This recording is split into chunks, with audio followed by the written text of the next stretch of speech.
serious note, it takes consistency for there to be change. The behavior that's taking place in our community has been allowed to take place in our community because of a consistent, non-active or proactive approach by us. I'm so happy that elected officials are coming out. At the end of the day, we want to let them know two things.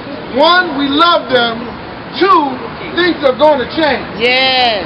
This is no different than slavery, Jim Crow law. We can beat this. We can beat this. If only we stand for 2 hours on this corner tomorrow night. God bless you. Don't go home yet. Don't go home yet. We got a little more time. God bless you.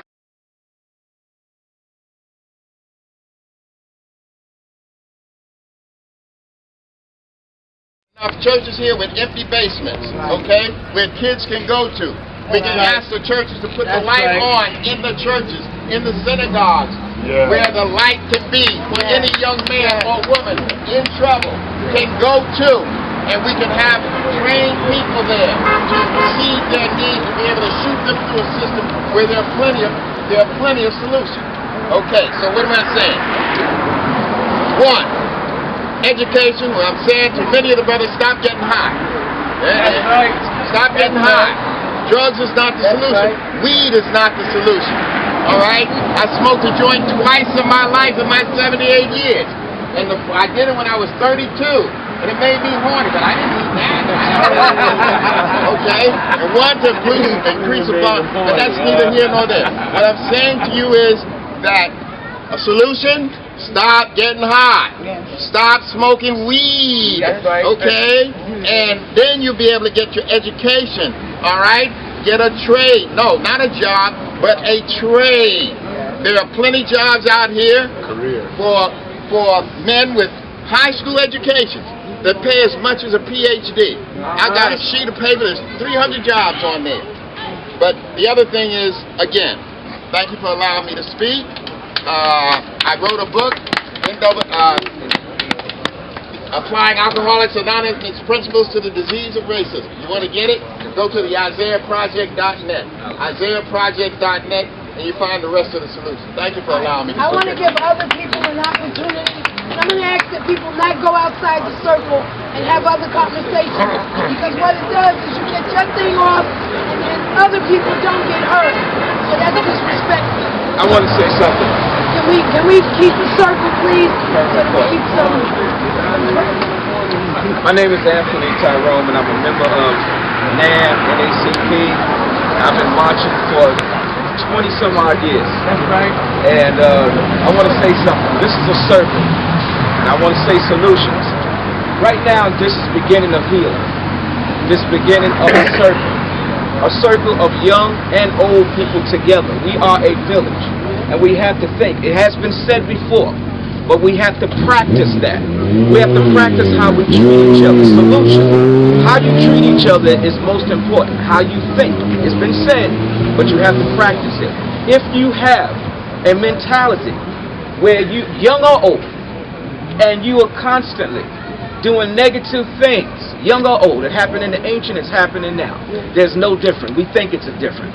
When I was in the music business and I was writing lyrics, it was a different time, it's a different generation, but we got to understand we've been tricked. We've been bamboozled. We've been tricked by the music too. We've been tricked by lyrics. So there's some lyrics that can train you to do certain things. I know, I used to write. Okay? So as a village of people, young and old, one of the solutions is practice your history and your culture. Practice your history, your culture, and believe in your God. Because first of all, African Americans, us as a circle, that was our strength. What is your culture? Chinese got 8,000 years of culture. Our culture is in our history. What is your culture? How many people can tell me what's your culture? Name your culture. Your culture is your church, your Farrakhan's, your Sharptons, your rhythm and blues, your hip-hop, your Tupac, your Biggie. Whatever that we do alike in culture, that's how you define your culture. If you can't define your culture and your history, you are more detrimental to yourself. Because Malcolm was out here in the street. A lot of us came up out the street. A lot of us came up doing a whole lot of things. But look at us. We're here trying to make a solution.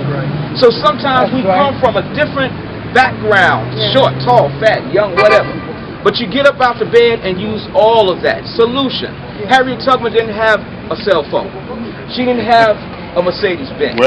But she made 300 slaves free. And she never got caught. So with that power that our ancestors can do, you know we can do it. We can do it, young and old. We don't have to fight each other about the young. We get together and talk to each other. Walk down the street. Talk. Some things I don't know, I have to ask young people.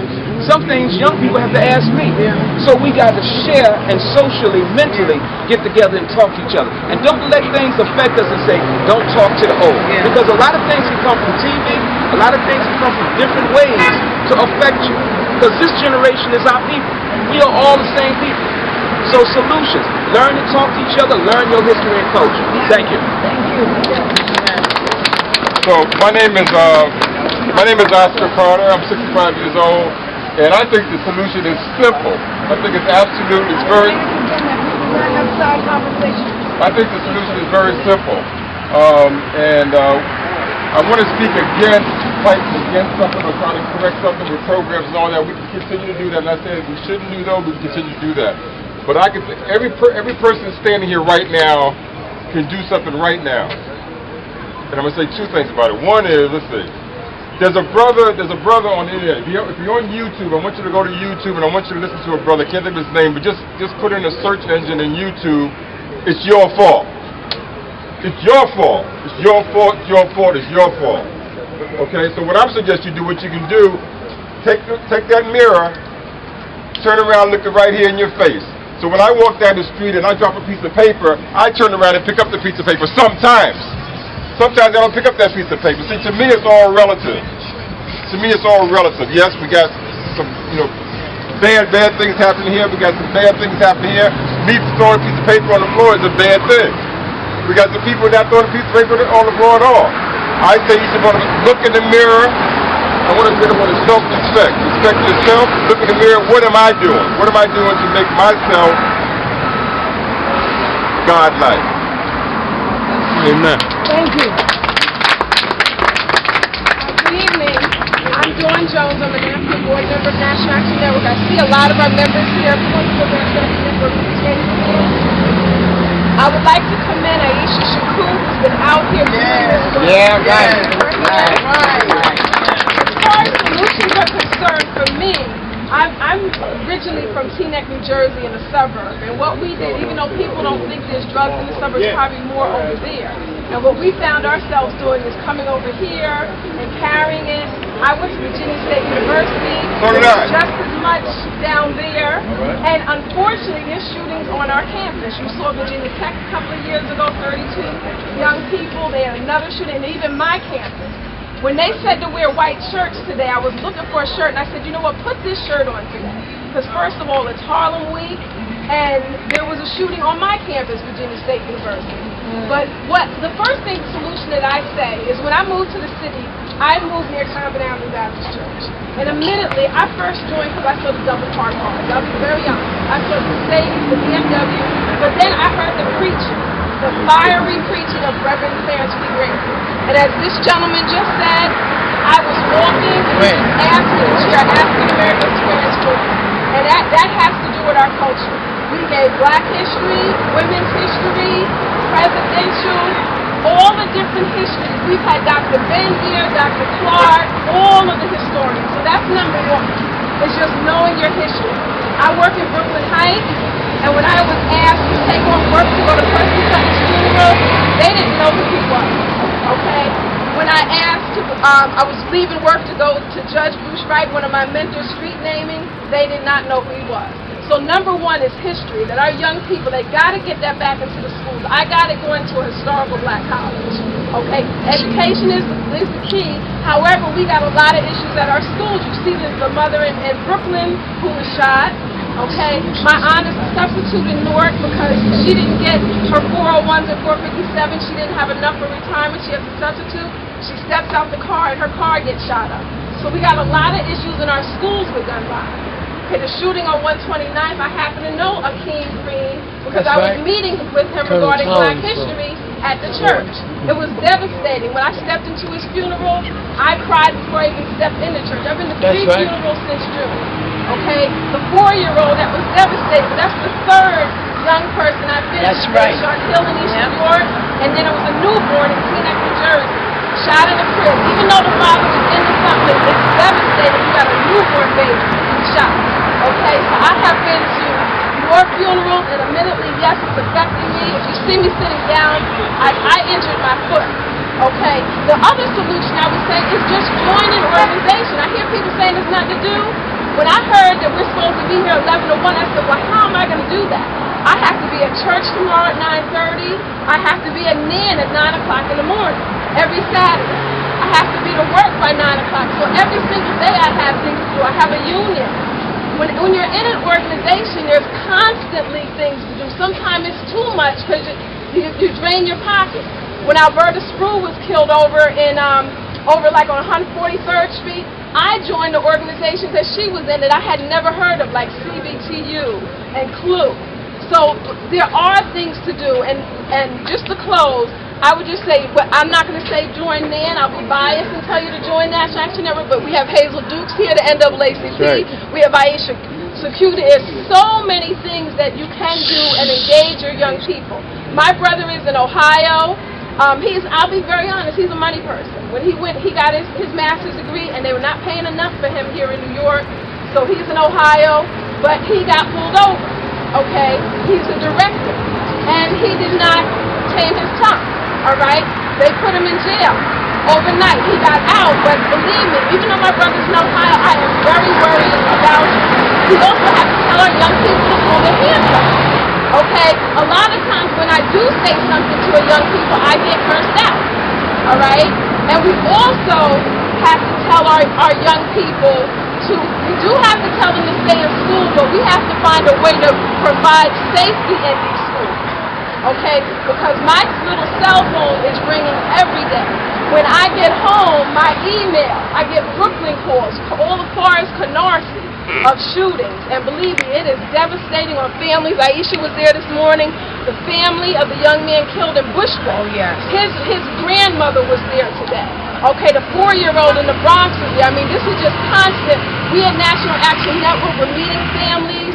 When I go in there, if you can see the faces of the workers, they're like Miss Jones. They're calling every single day. We get the cases that don't even make the news. And finally, 135th Street, where I used to live, the young man that was killed, Kenneth Archibald, he happened to come from the same high school that I went to, Teaneck High School.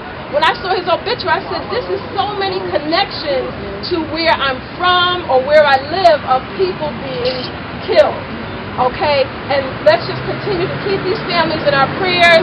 And once again, I want to thank Aisha Shakur, and I'm going to try my best to be out here. You might see me with my chair, but I'm going to try my best to be out here for the next 4 weeks.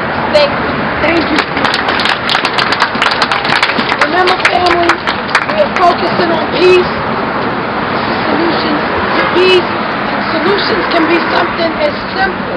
Like I said, it's cameras. One of the things we found out most recently is that money for cameras in these housing projects, and we've been in them. I think when the kid was killed in Lincoln, was thrown off the roof. Last year this time. That's right. Nobody knew how his body got there. That's right. The reason why they didn't know is because there were no cameras. Yeah, people are being beat up, run into buildings. Old people are afraid to go to the store during the day because there are no cameras, and the people who are hanging in the hallways and in front of the building, they're afraid. People are shooting. So I want you to really think, and I know we want to tell our story, but I want you to really think about the stuff that we can kind of do immediately. This is not like a quick fix. I mean, this is not like we're trying to solve everything overnight. There are some things that we need to have done immediately, and one is cameras. Two is we need to look at some of the other ways to police in our neighborhood. Maybe the police are missing something. They're focusing on stop and frisk. Maybe they need to focus on who's really selling the guns. So I want to hear more of that so that we can capture whatever it is. Okay? Thank you. All right. My name is Isabel Arthur, and I'm a member of NAN. And the same thing she was just getting to say. How are we going to get the guns out of our community? How are we going to make the policemen really step up to checking out how the guns are getting into the community and the drugs? Our children are not bringing it into the community. They end up with it. And we have to really get behind the police department to do a little more than they're doing. And that's my feeling. Yes. That we have to work with them and make sure that they find out how the guns are getting in. They talk about buyback. And when they get the buyback, what do they do with all the guns? Do they go back out into the community? We don't know. Now they say they melt them down. Do we see them melt them down? This is a lot of things that we have to do as a community. Really address and follow up and find out exactly where are these guns going once they buy back, once they get them in their hands, where's the drugs going, and why are they in our community and not in other communities. To me, the police knows a lot and they're not addressing it. And we're putting it all on our children, but the police board has a lot to do. All right, man. And to help us as well. So I want to make sure that I got you. I know where the guns are. Where they coming from and what they doing with them when they get the buyback. They melt them down. A group needs to be there when they melt them down to make sure they melt them down. That's called community oversight. Oh yeah. And what I want the community to know is don't think that you can't ask for oversight. You can. Exactly. Oversight means to watch over it as it happens. That's right. And we follow it Or to through. monitor it. That's it. That could happen. That's what we need to do. We put it all on our children, but it's not all our children.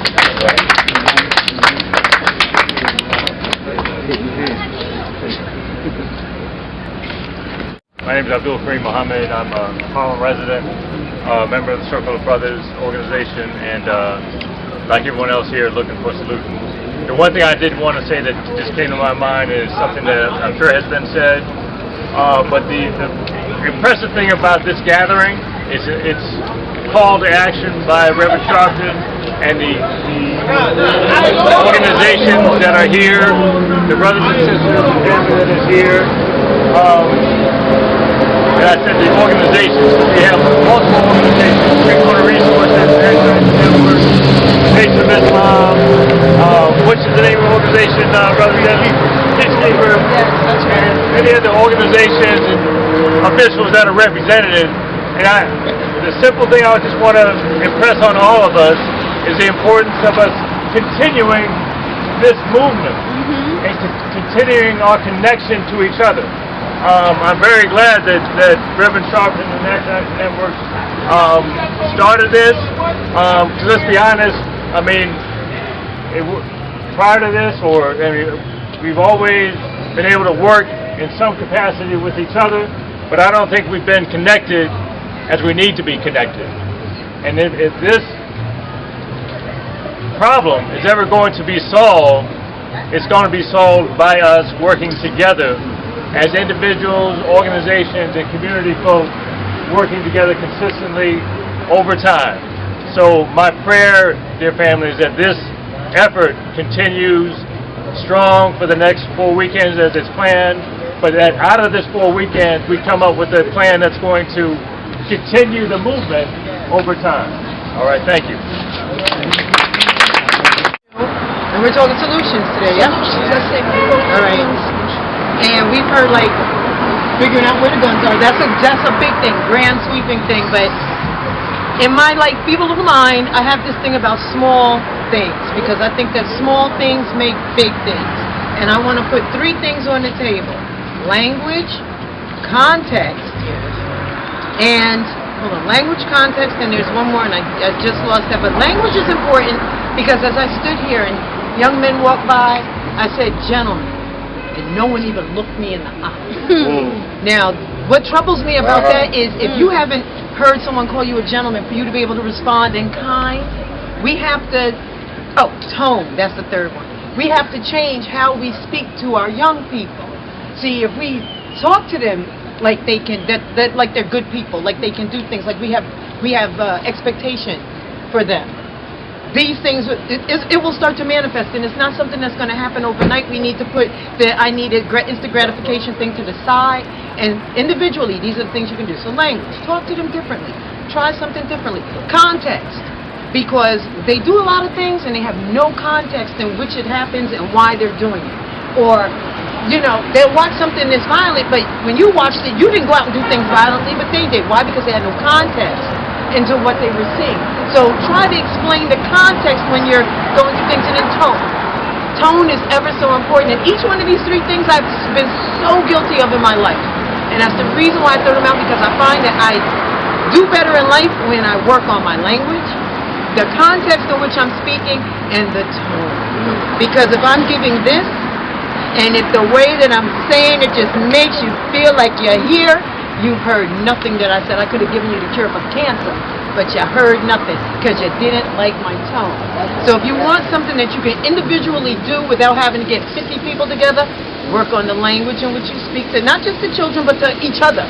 Because we got to work on how we talk to one another, because even going to the store is a problem. So we got to work on our language, the context in which our lives are. Context is so important. Context and nuances is like over there. We need to bring it back here, and the tone in which we speak to one another. Once we get those three things together, you'd be surprised. When people feel respected, they have an understanding, and they feel important, people do different. Because when you know better, you do better. Thank you.